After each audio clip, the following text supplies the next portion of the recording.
Bien. Est-il parfaitement centré sur la page? Pour le centrer parfaitement sur la page, si ça vous intéresse, hein, on peut éventuellement tenter d'enclencher les repères commentés dans le menu affichage. Affichage, repères commentés.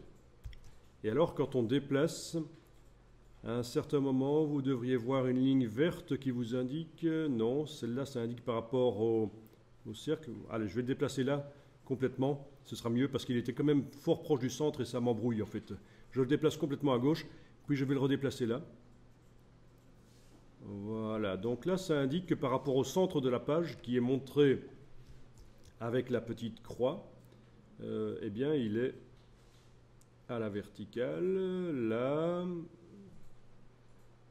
Il devrait être au centre de la page, là. Parfaitement. Oui, donc ta remarque est juste, en effet, quand on a plein d'objets sur la page, les repères commentés, on voit plein de lignes vertes et on ne sait plus trop à quoi ça correspond. Et donc on va faire l'autre méthode, vous le mettez complètement sur le côté comme ça. On va faire l'autre méthode pour centrer un objet ou un groupe d'objets qu'on aurait sélectionné, le centrer sur le plan de travail. C'est l'occasion d'en parler parce que je dois amener ça à un certain moment. Alors voilà, je l'amène maintenant. Mais même si pour l'exercice, ce n'est pas vraiment nécessaire qu'il soit au centre de la page pour la suite. Alors on va aller chercher la palette alignement. Menu fenêtre, alignement. Donc la palette alignement, et je fais apparaître, évidemment vous avez compris qu'elle vient avec deux autres palettes qui n'ont rien à voir, Transformation et Pathfinder. C'est juste un groupement de palettes que Adobe nous impose là, mais je peux détacher la palette alignement si je veux. Il n'y a pas de problème. Et je vais dans le menu de la palette alignement demander d'afficher les options. Afficher les options. Et là, vous avez aligné sur. Qu'est-ce qui sert de référence quand on aligne un objet?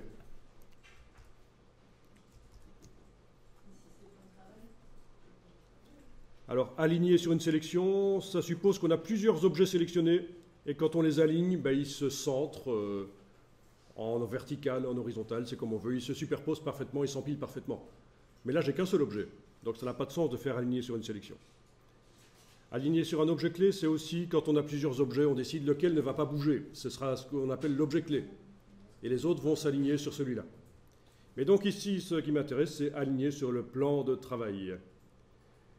Aligner sur le plan de travail. Voilà. Et vous avez une icône qui représente un alignement sur le plan de travail. Avec beaucoup d'imagination, vous y arriverez à voir ça dans cette icône. Et puis, vous allez utiliser les options d'alignement. Alignement horizontal, alignement vertical. Et là, on a centré l'objet sur le plan de travail. Voilà, voilà. Bien sûr, si je commence avec l'outil plan de travail à modifier la position du plan de travail, sa dimension, ça ne sera plus centré. Ceci fonctionne de la même manière dans InDesign. Donc ce que vous venez d'apprendre dans Illustrator fonctionne de la même manière dans InDesign, ce qui est pratique. Il y a quand même des transferts qu'on peut faire entre les logiciels au niveau des connaissances. Bon, je vais enregistrer ça dans un dossier qui va porter la date d'aujourd'hui. Voilà. Donc dans le dossier qui porte la date d'aujourd'hui, je vais enregistrer ça sur études texte et je vais appeler ça 01. Tant que j'y suis, je ne vais pas mettre d'accent.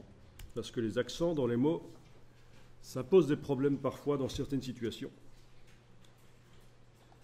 Voilà, voilà.